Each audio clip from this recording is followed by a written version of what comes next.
Hello guys, welcome to Pronouncist, your pronunciation guide.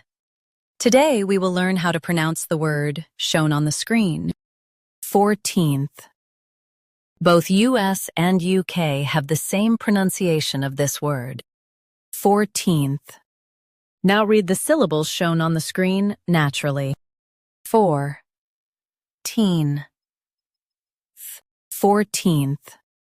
Focus on 4 and keep teenth soft. 14th.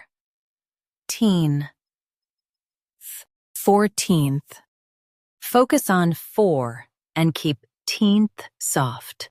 14th. Focus on 4 and keep teenth soft. 14th.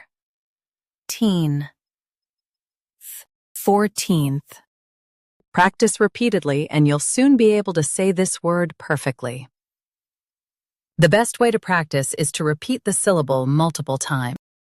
The meaning of the word is the number after 13th. Try repeating this word several times to improve your pronunciation. We post daily videos on useful and commonly mispronounced words to help you speak clearly and confidently.